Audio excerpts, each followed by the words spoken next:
வாழ்க வளமுடன். எல்லாரும் சூப்பராக இருப்பீங்க நம்புகிறேன். நவராத்திரி சீரீஸில் இன்றைக்கி நம்ம வீட்டில் வழக்கம் போல் தீபமேற்றி பறவை வகையான கோலம் போட்டிருக்கேங்க. இந்த டேவை ரொம்ப பாசிட்டிவாக நம்ம தொடங்கியிருக்கோம். இந்த 9 நாளும் பார்த்திங்கன்னா வீடு ஃபுல்லாகவே பூக்களோட நறுமணம், தீப ஒளி நம்ம கண்களுக்கு ரொம்ப விருந்தாக இருக்கும். அப்புறம் பொம்மைகளோட வண்ணங்கள் ஒவ்வொன்றும் ஒவ்வொரு வண்ணத்தில் இருக்கும், அது கலர்ஃபுல்லாக இருக்கும். அதெல்லாம் பார்க்கும்போது நம்ம மனதுக்கு ரொம்பவே அமைதியை கொடுக்கும். இதெல்லாம் இப்போ தெரப்பின்னு சொல்லிட்டு கலர் தெரப்பின்னு சொல்லி பண்ணுறாங்க. ஆனால் நம்ம முன்னோர்கள் அந்த காலத்திலே யோசித்து ஒவ்வொன்றுமே பண்ணியிருக்காங்க. நம்ம பாரம்பரியம் ரொம்ப போற்றத்தக்கதுங்க. இன்றைக்கி சலங்கை பார்த்திங்கன்னா பூஜையில் வச்சுருக்கோம். எங்கள் பாப்பா நேற்று கோயிலில் டான்ஸ் ப்ரோக்ராம் பண்ணாங்க. இப்போ ரிட்டன் பண்ணணும். ஆனால் இந்த 3 நாளும் பார்த்திங்கன்னா சரஸ்வதியாக நம்ம அம்பாள் எழுந்தருள் புரியிறா.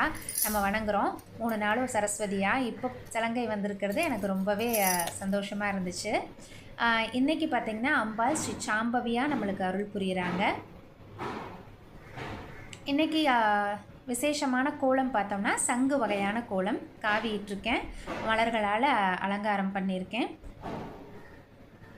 இப்போ நம்ம இந்த 9 நாளுமே பெண்களை கொண்டாடுறோம். பெண்ணெனும் பராசக்தின்னு நம்ம வீட்டில் இருக்க பெண்களையும் ஒவ்வொருத்தரையும் மகளாக இருக்கட்டும், மனைவியாக இருக்கட்டும், தாயாக இருக்கட்டும், எல்லாத்தையுமே நம்ம மதிக்கணும். அவங்களுக்கு கொடுக்குற மரியாதையை கொடுக்கணும், அவங்கள போற்றணும். அப்படிங்கிறது தாங்க இந்த நவராத்திரி. மகளா துர்க்கையை பார்க்கலாம். ஏன்னா அவள் ரொம்பவே பிடிவாத குணம் உள்ளவ. நம்ம குழந்தைங்களும் அப்படி தானுங்க, போர்க்குணமுடையவ துர்க்கை. எதாக இருந்தாலும் அவங்க போராடி வாங்கிடுறாங்க, சாதிச்சிட்றாங்க இல்லைங்களா.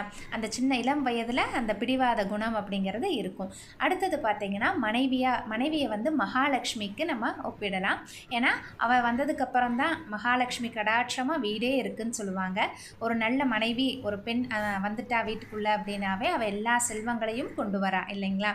அழகு, அறிவு, அன்பு, இன்னும் சொல்லப்போனால் நிறையா இருக்குது. 16 செல்வங்களையும் அவள் கொண்டு அந்த குடும்பத்தை ஆளணும். அதனால் மகாலட்சுமி ரூபம். அதுக்கப்புறம் தாய் பார்த்திங்கன்னா சரஸ்வதி. நம்மளுக்கு ஆனா ஆவனா சொல்லி கொடுத்ததே அவங்க தான் இல்லைங்களா. இன்றைக்கி நைவேத்தியம் பார்த்திங்கன்னா தேங்காய் சாதம் பண்ணியிருக்கேன். சரஸ்வதி தாய்க்கு வெள்ளை நிறத்தில் ஆன அன்னம் வைக்கிறது ரொம்ப விசேஷம். இப்போ வாங்க கொலு பார்க்கலாம். எங்கள் பாப்பா ஈவினிங் பாட்டு பாடுறாங்க கோயிலில். அந்த கோயிலில் சின்ன கிளிப்பிங் எடுத்திருக்கேன். கொலு பார்க்கலாங்க.